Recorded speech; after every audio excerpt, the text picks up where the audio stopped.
Assalamualaikum warahmatullahi wabarakatuh. Perkenalkan, nama saya Relin Kurnia Suryasi dengan NIM 4201927077. Saya berasal dari kelas 4A, Prodi D4 Arsitektur Bangunan Gedung, jurusan Teknik Arsitektur.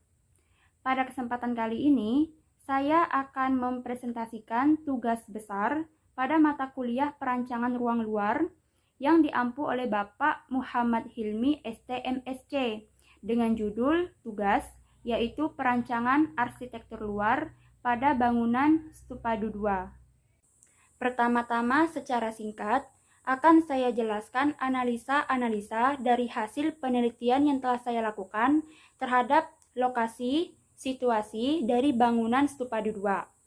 Pada pembahasan pertama ini, saya akan membahas mengenai vegetasinya. Dari data vegetasi ini diketahui bahwa tapak bagian belakang yang menghadap ke arah barat, tapak bagian depan yang menghadap langsung ke arah jalan utama, dan tapak bagian kanan serta kiri dari bangunan sama sekali tidak diberi atau sama sekali tidak memiliki vegetasi apapun.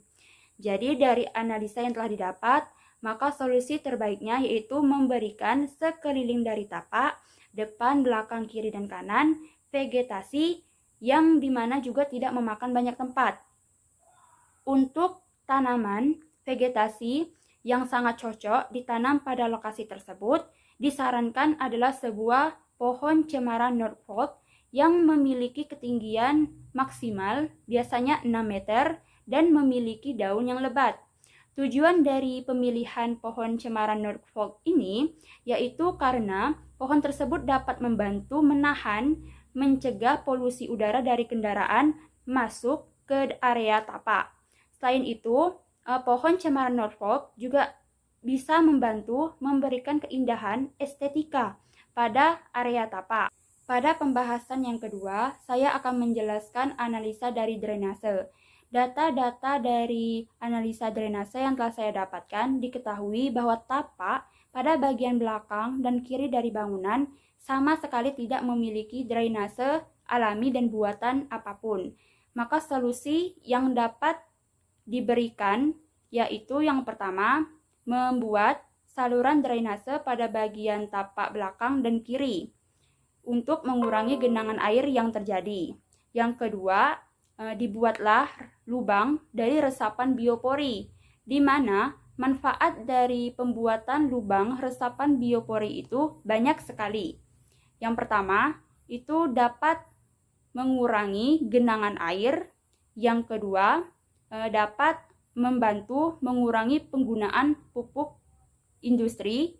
Mengapa saya katakan demikian? Karena pada lubang resapan biopori, selain fungsinya untuk mengurangi genangan air, juga dapat berfungsi sebagai penyuburan tanah serta tempat pembuatan pupuk kompos.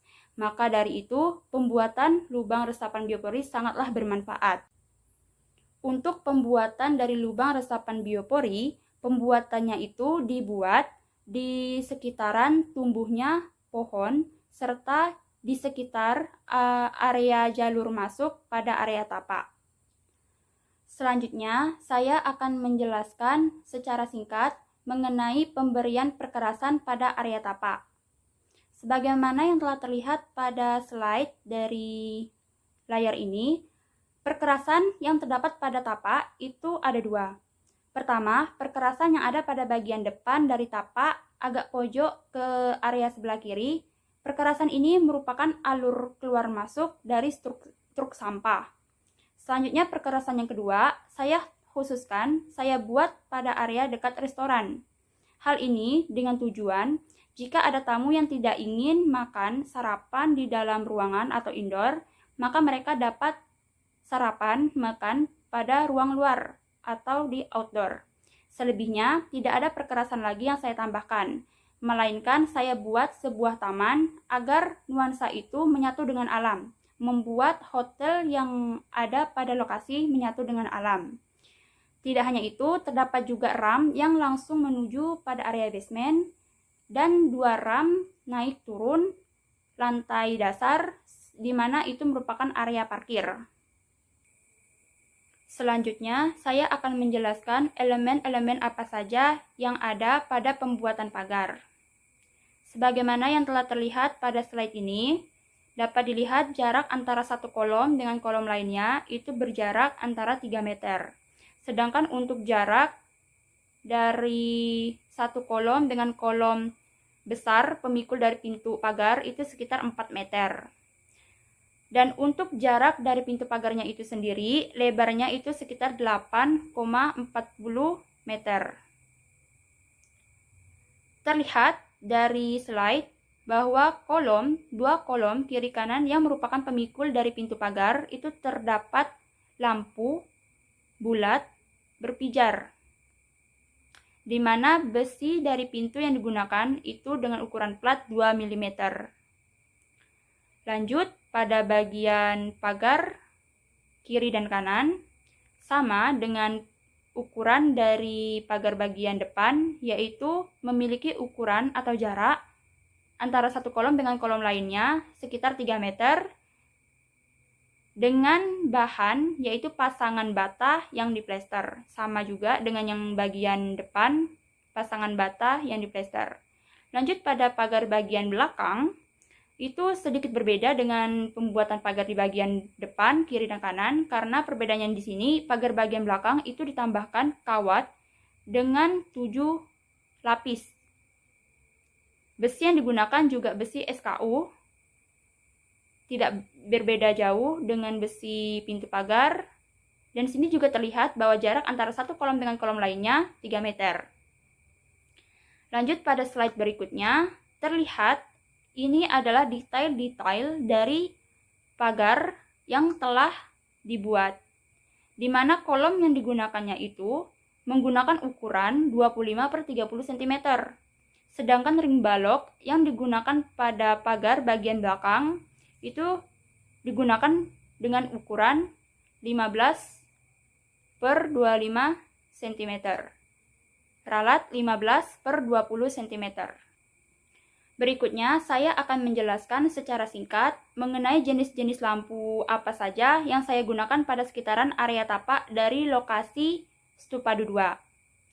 Lampu pertama yaitu lampu penerang taman, di mana lampu penerang taman ini diletakkan pada sekitar dekat pagar. Kesannya itu agar memberikan estetika yang indah di malam hari, karena lampu penerang taman ini difungsikan sebagai penyorot dari pohon-pohon yang ada pada sekitaran area pagar. Lanjut, pada lampu kedua yaitu lampu penerang patung, atau lampu sebagai penerang objek-objek penting lainnya, di mana lampu ini berfungsi untuk memberikan penerangan terutama pada objek tersebut, yang menjadi salah satu objek buatan yang memiliki keindahannya tersendiri. Lampu jenis ini dibuat di dalam galian tanah dengan kedalaman minimal 50 cm, agar penyorotan yang dilakukan itu tepat sasaran. Lanjut, pada lampu ketiga yaitu lampu jalan. Lampu jalan ini merupakan lampu yang diletakkan di sekitaran tepi ram dari keluar masuknya mobil di area basement dan juga di area parkir pada lantai dasar, dengan jarak antara satu lampu dengan lampu lainnya yaitu 1 meter. Dan yang terakhir itu adalah lampu hias, di mana lampu hias ini pada set plan diletakkan pada setiap pohon dengan ketinggian tertentu, tidak terlalu tinggi dan juga tidak terlalu rendah. Maksud dan tujuan dari pemberian lampu ini adalah memberikan penerangan yang baik pada bagian atas dari area side plan. Karena jika ada tamu yang lebih menyukai pemandangan langit-langit malam, maka lampu ini dapat memberikan kesan yang sangat indah. Dan yang terakhir, saya akan menjelaskan secara singkat mengenai rencana dan juga detail dari safety tank.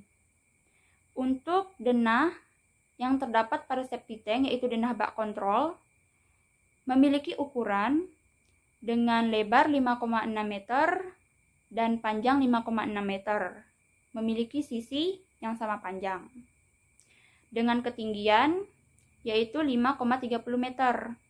Lanjut, pada tampak dari septic tank sebagaimana yang terlihat memiliki ukuran panjang sekitar 21 meter dengan lebar yaitu 12,40 meter.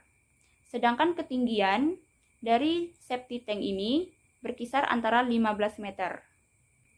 Baiklah, mengenai pembahasan septic tank, itu merupakan pembahasan terakhir yang saya sampaikan pada presentasi kali ini. Sebelum mengakhiri presentasi ini, saya mengucapkan banyak-banyak terima kasih atas kesempatan yang telah diberikan kepada saya dalam mempresentasikan tugas besar dari mata kuliah Perancangan Ruang Luar yang diampu oleh Bapak Muhammad Hilmi, ST MSc. Semoga apa yang telah saya sampaikan dalam presentasi ini dapat bermanfaat, membantu teman-teman dan yang lainnya dalam menambah wawasan dan juga sebagai ilmu perbekalan di dunia arsitek. Sekian dan terima kasih saya ucapkan. Wabillahi taufiq wal hidayah. Wassalamualaikum warahmatullahi wabarakatuh.